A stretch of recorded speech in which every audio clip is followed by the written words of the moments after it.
the topic on reinventing work post-COVID, do you realize that those who are living in Mumbai or Bangalore, that it usually takes a lot of people, large percentage of people, anywhere between an hour, hour and a half commute one way, which means people spend 2 to 3 hours commuting to work.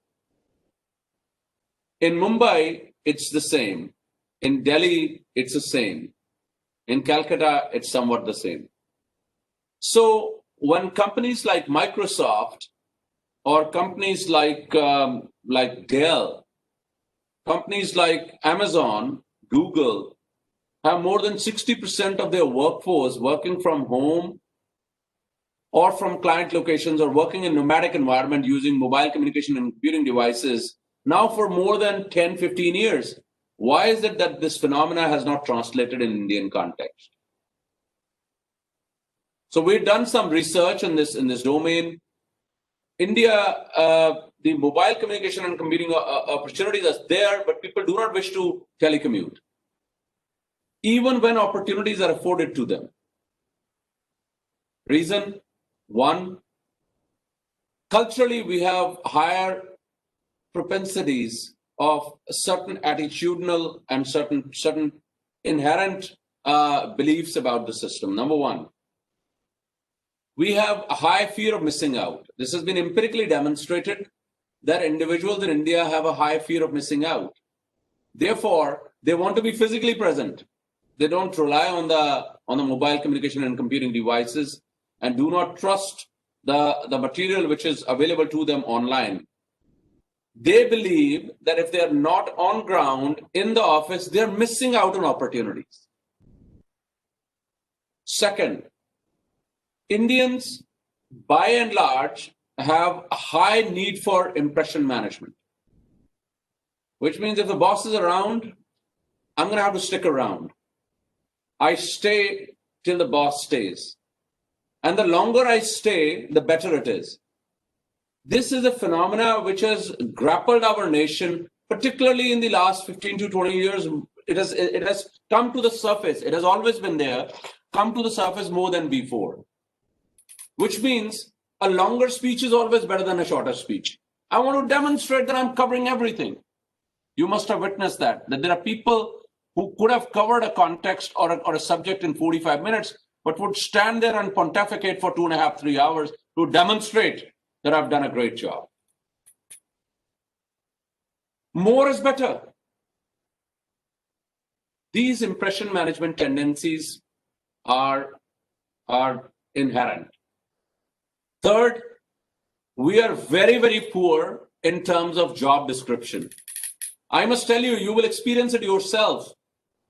IIM students, I've dealt with them for a number of years, both in IIM Ahmedabad here now, is even when job opportunities are provided to individuals and they are required to interview, they don't read JDs, they don't read job descriptions.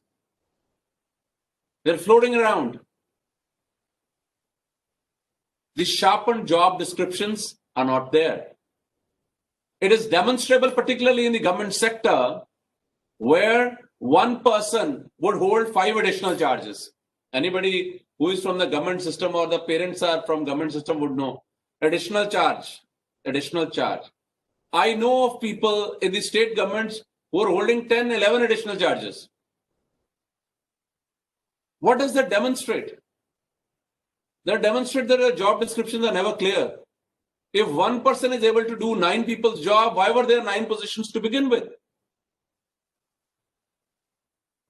Why did they have so many positions? Corporate sector does a much better job than the government sector here. However, corporate sector too has a long way in delineating responsibilities. You see, accountability can only come if you give autonomy. They are really highly correlated constructs. If you're driving a vehicle and I'm trying to teach you how to drive, and if you're driving and I'm telling you, I'm giving you directions on the go, put the stick shift, put it in the first gear, leave the clutch, press the accelerator, now keep your foot on the brake, drive second gear, third gear, and you crash. Who is it to blame? Not you, it's me. Because I was giving you directions, you were following the directions, and you crashed. This is just a demonstrable example of autonomy and accountability. In our context, because the job descriptions are poor, it is very difficult to get autonomy. It is very difficult to get accountability. Now, the future of work in our context, I think, will revolve around, the success of it will revolve around three parameters. One, we really need to provide transparent, valid, reliable information online. We cannot change it. We cannot sporadically keep updating and so forth. Number two, we really need to develop very astute tools for performance management so that impression management criteria do not carry into the factors of performance management. So which means you are task oriented. I give you a task, you do the task, it's all right. You don't have to be around. The work hours, in China, the work hours are 60 hours a week. In India, the work hours are not defined. I mean, they are defined by law, but in the corporate sector or other places, I don't know what the work hours are. In Belgium, the work hours are 30 hours a week.